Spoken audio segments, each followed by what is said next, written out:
In this video, I just want to go over some common questions I get asked in the gym a lot or out and about a lot over the years. I just want to run through them all, and if you have any other questions, please ask them in the comments below, and if you like the video, like it and share it and all that jazz. So let's get into it. So the first questions I generally get asked about the gym, or kind of quasi questions, are am I able to go to the gym, or am I too old for the gym, etc, etc. So the first one, am I able? Yeah, okay, the gym is just a tool. It's not like we do specific movements for like specific people of, you know, who can move a certain way. Everything is scalable, so like some people do different variations of the squat, but everyone's doing a version of a squat or a press or whatever the movement might be, and you are able, regardless of how fit you are. Fitness is a broad spectrum term, like you're fit for certain things, but we give everyone a free week in the gym just so they can experience it and see what it's like, and just show that it is, you know, they can start from where they're at. You know, some people come in here and they move incredibly well, and they're incredibly athletic, and they're doing, you know, some advanced movements straight away nearly. Some people, you know, are like myself, they're not the most athletic to begin with, and over time you build up and you build up and you build up until eventually you get, you know, to do all the advanced movements. That's all it is. With regard to age, you're never too old to train, okay? The oldest in here so far is 72. I think 72 is the oldest person. The youngest person we do in the gym is 5-year-olds in the kids' classes. And look, you're always moving. You're always going to be squatting, getting up and down chairs, getting up and down stairs. And all the gym will do, or this kind of training, is build up your muscles, improve your health, improve how you feel, so that you can enjoy life, you know, so that you can go out and go for a walk when it's sunny, or you can climb a mountain if that's your kind of thing, or you can do whatever. You can play with your kids, play with your grandkids. You have no fear that you can, you know, if your daughter asks you to carry her up to bed, that you can carry her up the stairs and, you know, not be breathless at the top. Those are the kind of things that, you know, fitness lets you do, and, you know, that's why everyone's kind of training. Alright, so next things are always kind of weight loss related. So how do I tone up? Toning up is basic. Toned isn't a real kind of thing. It's just a word that some genius coined and has been used ever since. But basically, between your bone and your skin is muscle and fat. Okay, keep it simple. And generally, to get the toned look, you want to lose fat and you want to build muscle. So a lot of people think building muscle will make you the Hulk, but muscle is what gives you shape. So generally, let's imagine you've got a flat ass, and if you build up your muscles in your butt, the 3 muscles in your glutes, they'll take a curve. That's the natural shape of your butt. Everyone's a bit different, but that's the natural shape. So to get shape, or the toned look, you need to build muscle and lose fat. That's how you get toned. How do you lose belly fats? This is very similar. Belly fat is quite stubborn. It's the first place to put on weight and lose weight at the same time, but it's the last place that comes off, like the very last bit comes off there. Generally, you need to eat, if you want kind of really toned stomach and really kind of 6-pack abs, you really need to watch your diet all the time. Like on top of it, 100% of the time, you know exactly what you're eating, exactly what you're doing, training consistently. The more detail you want to see in your body, the more detailed you got to be with your diet and everything else. So it isn't as easy as it looks. But to lose belly fat, the simplest things would be sleep, watch your calories, and exercise 3 or 4 times a week. So what you do to lose weight, I kind of covered that one. I don't want to be bulky is another one. So a lot of people think when they come into the gym, they're going to get, you know, Hulk-sized muscles. Unfortunately, or fortunately, depending on how you look at it, that's not going to happen, okay? It is very hard to build muscle, and generally what causes people to increase in size is calories. They eat too much calories, eat too much food, gain too much fat tissue, and then over time they get fatter and fatter and fatter. Weight training will not inherently make you bigger. Weight training plus eating too much calories makes you bigger. Sitting on the couch plus eating too much calories makes you bigger. Look, it's very simple. If it was a case that, you know, weight training made you big and bulky, you know, there would be just masses of people wearing barely any clothes around the place because everyone would look like a million bucks, and sadly that's not the case. So don't worry about that. Next one, I don't want to get too, I don't want to get too big shoulders, too big legs, things like that. So yeah, when you do train and you do get some hypertrophy in your muscles, which is muscle growth, you might get, you know, definition of your shoulders, your legs might get more, you know, a bit bigger because you get a bit of muscle mass. I mean, these are minute things, but that's a good thing, okay? If your problem is you're getting too big or too muscular, your choices are you can either eat more food or train less. Think of it like this: getting too lean and too muscular is like going to your bank and going, I have too much money, what should I do? That's kind of what it's like. So that's a good problem to have if you do ever suffer that problem. Next one, can you build muscle and burn fat? If you're a raw beginner, you've never done anything in the gym, you can, but you can't serve 2 masters. To build muscle, you need a calorie surplus, and to burn fat, you need a calorie deficit. So they're both opposing things. So you can't do both optimally. You have to pick one and go for that. Which is easier to do, build muscle or burn fat? It is much easier to burn fat and lose fat than it is to build muscle. It is incredibly hard to build muscle. So you could easily lose 12 pounds of fat in 3 months. It would be virtually impossible to put on 12 pounds of muscle in 3 months. If you put on 12 pounds of muscle in a year, that'd be incredible. Muscle mass is extremely hard to put on. Fat is extremely easy to lose. How many days a week should you train? For most people, look, 3 to 4 days a week is, if you've got a life and you don't want to be a pro athlete or not in any specific sport, 3 to 4 days a week. How long should you work out? 45 minutes to 60 minutes realistically. 1 or 2 sessions should be tough, and you're covering everything. You're doing strength training, you're doing a bit of high intensity stuff, you might be doing a bit of non-steady state cardio like walking, but 3 to 4 days is more than enough for everyone. Will I be sore after training? That depends, okay? If you're new to anything, so if you've never gone cycling and you suddenly do a 50-kilometer cycle, you will be broken the next day. If you come to a gym and you've never done anything like the exercise you do, you'll be sore the next day. That's from a thing called DOMS, delayed onset muscle soreness. It unfortunately is unavoidable, and it's basically from small micro tears in your muscles and mechanical damage to your tissues.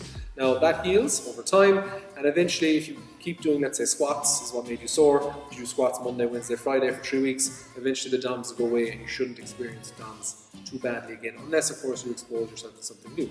So the first few days are really bad, but after 2 weeks the pain goes away. Is weightlifting safe for teens to lift?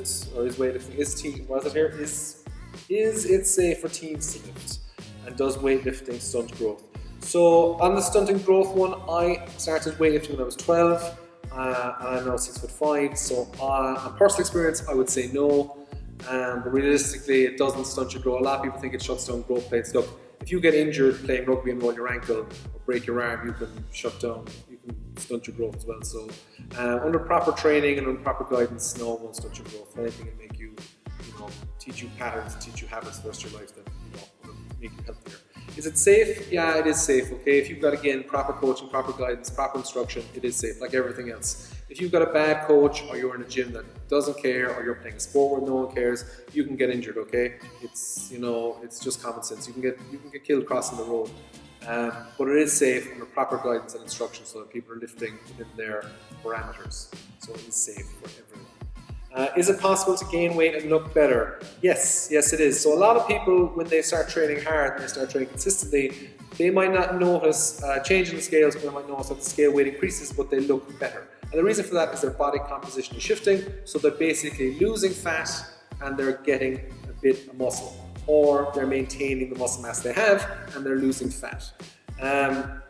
And that's what goes on there. Realistically, fat takes up, I think, 15% more space on your body than muscle. Now that may not sound like a lot, but when you trade a pound of fat for a pound of muscle, that does make a big difference on your body. So yes, you can weigh more and look better. Which is easier to lose fat or build muscle? I've covered that already. Is breakfast the most important meal of the day? No, there is no such thing as the most important meal of the day, or you could look at it like this. The last meal you had is the most important meal of the day. Breakfast, breakfast is the most important meal of the day. I think that was done by Baker's Oats in America. It was a marketing campaign in the turn of the century to make more money. It worked. But no, breakfast is the most important meal of the day. So if you skip breakfast, it doesn't make a difference. What are quick fixes? Yes, quick fixes. So the simplest things to do are get 7 to 8 hours sleep, eat 2 grams of protein per kg body weight, or kg of body weight you want to be, and track your calories. Those 3 things, simplest things you can do. And move often. Very simple quick fixes. If you can't do those things, you're screwed. What are the best exercises? Well, there are no best exercises realistically, and this is really subjective, but look, if you go into a gym and you do some variation of squat, some variation of deadlift, some variation of pressing either horizontally over your chest or vertically over your head, some variation of vertically pulling, so a chin-up and pull-up, and vertically or horizontally pulling, so rowing, you should be sorted. And then do some movement-based stuff, and that should cover your base, so pushing a sled or rowing or cycling or something like that. That get very healthy out doing that. What should I eat? So generally this comes up a lot. What should I eat? Basic simple stuff. If you're not a vegan or vegetarian, then eat meat Eat fish every meal, some meal every meal, portion of protein. Have loads of green veg as much as you want, 2 fistfuls a meal, perfect. If you're active, have starchy carbohydrates, so your pastas, your rices, your oats. If you're non-active, stick to the moderately starchy, sugary carbohydrates, so your potatoes, your carrots, your parsnips, sweet potatoes, things like that. And then fat, you've got to get fat from your normal food sources, or you'll get it from, you could add it from cooking oil and things like that. But basically your diet should basically be loads of meat, loads of fish, loads of vegetables. If it doesn't look like that, there's the first thing to start on. What should I wear in the gym? Whatever you're comfortable in. Jeans, probably not the best bet, but flat shoes are generally the best, so things like Converse All-Stars, comfortable pants, and just a t-shirt, whatever. You'll see that some people wear active wear, so they wear all the skin tight clothes if you're comfortable in that. Some people wear tracksuits and wear, dirty old t-shirts, because that's their comfortable too. So whatever you're comfortable in, as long as it doesn't smell, people won't mind. But flat shoes would be the one thing I would say everyone should wear in the gym. And what is the most important thing or advice you can give to someone? Consistency. So a lot of people, myself included, will get great bursts of training and do 3 weeks here, then we're off for 2 weeks, then 3 weeks again, off for 3 weeks, 4 weeks, off for 2. And that's how people don't get results. So you need to train consistently for 3 days, let's say 3 days a week, every week. Maybe you get a week off for holiday or a week off Christmas or whatever, and that's 2 weeks in the year. But if you're training 50 weeks of the year for 5 years, and you've got a decent program, you should be seeing great results. You just should be, okay? The problem people have is they basically train very hard for a while, and then something happens where they fall out training, and then they come back. And people think they can start from where they left off. What's happened is they've gone backwards. They've gone back to probably where they were, or worse, they've gone back to where before they were, depending on what they're doing outside the gym. And the last one, in conjunction with this, what is the biggest mistake people make? The biggest mistake I find people make, taking out consistency, is people forget that the weekend counts too. So if your goal is fat loss, Friday, Saturday and Sunday count, and a lot of people don't account for. A lot of people demonize alcohol, but alcohol is fine. It's just people have too much calories from alcohol, or too much calories from the junk food they eat the weekend, and they can diet perfectly Monday to Friday, and then Saturday and Sunday they just have way over their calories and undo all the things they did Monday and Friday, so they're back to where they started on Monday. So the way to look at it is, look, if you have so much money, in the bank, and if you make €1,000 a week, and you've got to make that last, and you spend 100 Monday, 100 Tuesday, 100 Wednesday, 100 Thursday, 100 Friday, 500 left for the weekend, and then you spend 1,000 on Saturday. You're in debt you've no money to spend on Sunday, and you've no money for the next week. That's what's like with people's calories. They just basically spend too much on the weekends. Alright, so they're just some of the common questions I get asked on a daily basis or weekly basis since I opened the gym. If you have any questions, I would love to know and love to respond to them. If you like the video, please like the video. If you want to share the video, please share it. And as always, guys, I hope you have a good day.